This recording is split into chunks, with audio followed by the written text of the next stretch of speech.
এই যে স্বৈরাচারী সরকার এদেশে কেউ চায় না যে আমি কি আপনাদের জনগণের জন্য কিছুই করি নাই। হ্যাঁ, যদি আপনি কিছু করতেন তাহলে আজকে আপনার ধানমন্ডি 32 এইভাবে কেউ ভাঙতো না। এখানে 18 কোটি মানুষের ভিতরে সবাই এসেছে, অন্তত পক্ষে 5,000 লোক আপনার বাড়ির সামনে এসে দাঁড়াতো। তাহলে আপনি কেন আপনার স্বদেশ ছেড়ে ইন্ডিয়া পাড়ি জমালেন?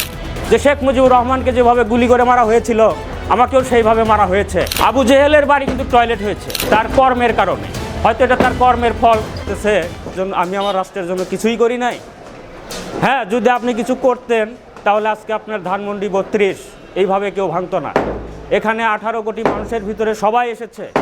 কই, আপনি যদি কারোর জন্য কিছু করে থাকতেন তাহলে এই 18 কোটির ভিতরে অন্তত পক্ষে 5,000 লোক আপনার বাড়ির সামনে এসে দাঁড়াতো এবং 5,000 লোক এসে আপনাকে দেখিয়ে দিত, টুইটারে, ফেসবুকে বা ইউটিউবে আপনাকে দেখিয়ে দিত যে আমরা আপনার জন্য আসি এবং আপনাকে ভালোবাসি, দলকে ভালোবাসি। একটা প্রেসিডেন্ট সে যেসব ভারত থেকে বলে যে আমি কি আপনাদের জন্য কিছুই করি নাই, তাহলে আপনি যদি কিছু করে থাকেন তাহলে আপনি কেন আপনার স্বদেশ ছেড়ে ইন্ডিয়া পাড়ি জমালেন? আপনি দাঁড়িয়ে থাকতেন, বাংলার মানুষ দেখতো যে শেখ মুজিবুর রহমানকে যেভাবে গুলি করে মারা হয়েছিল, আমাকেও সেইভাবে মারা হয়েছে।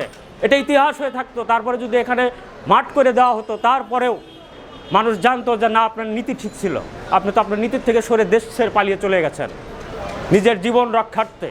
তাহলে এটাই প্রমাণ করে দিয়েছে যে আপনি এদেশের জন্য কিছুই করেন নাই। এটা হচ্ছে, শোনেন, একটা কথা হলো কি, আবু জেহেলের বাড়ি কিন্তু টয়লেট হয়েছে তার কর্মের কারণে। হয়তো এটা তার কর্মের ফল। সে কতটুকু করেছে আমি জানি না, কিন্তু তার মেয়ে প্রাইম মিনিস্টার শেখ হাসিনা হয়তো তার কিন্তু কর্মের জন্য আজকে তার বাড়ির এই অবস্থা। তা না হলে তো এই অবস্থা হতো না। কেন রাষ্ট্রের মানুষ এত ক্ষিপ্ত হবে? নিশ্চয়ই আপনি কাউকে কিছু সেইভাবে করেন নাই। আজকে আপনার বাড়িতে যারা খয়রাতি করে খায় তারা এসে আপনার বাড়ি থেকে এটা ওটা নিয়ে যাচ্ছে। তাহলে আপনি যাদের কথা বলছেন তাদের জন্যই তো আপনি কিছু করেন নাই। পুনর্বাসন নির্মাণ করছেন, কাদের জন্য করছেন? আজ পুনর্বাসনের লোকজন এসে আপনার বাড়ি নিয়ে যাচ্ছে। আজ পুনর্বাসনের লোকজন এসে রাস্তার ক্রমে গেছে, যারা খেতে খায়, যারা মাঠে খেতে খায়, যারা ঢাকা শহরে খেতে পারে না, শুতে পারে না, থাকার জায়গা নাই, খাওয়ার জায়গা নাই, যারা অনাহার, অত্যাচার, নির্যাতিত মানুষ, তারা এসছে আপনার ইট খুলে নিয়ে যেতে যাচ্ছে।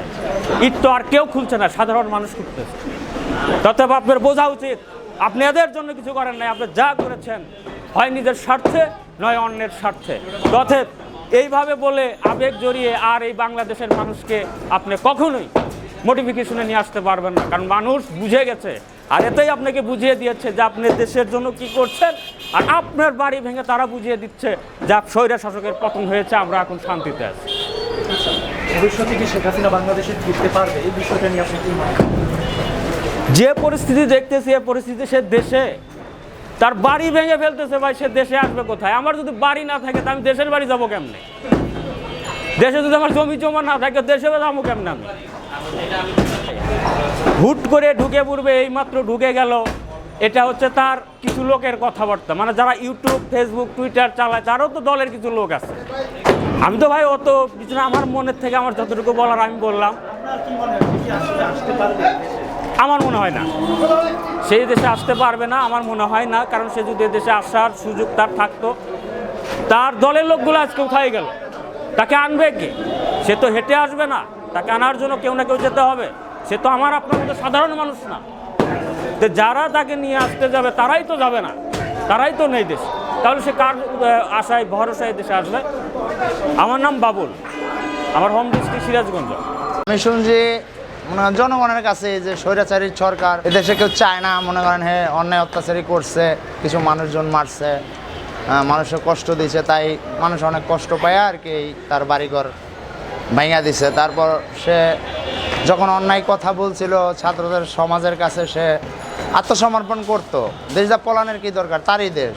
আত্মসমর্পণ করতো, তার আইনে যা হয় সেও একটা আইনের লোক, সে দেশ চালাইছে, পরিচালনা করছে। এখন মনে করেন সে দেশ থেকে পলাইলো কেন?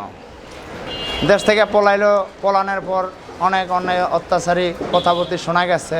সারা বাংলাদেশের মানুষে ছাত্র দলেরা বলে সে নাকি অনেক মানুষজন মারছে, আয়নার করাছে, এটা মানে বিভিন্ন কিছু।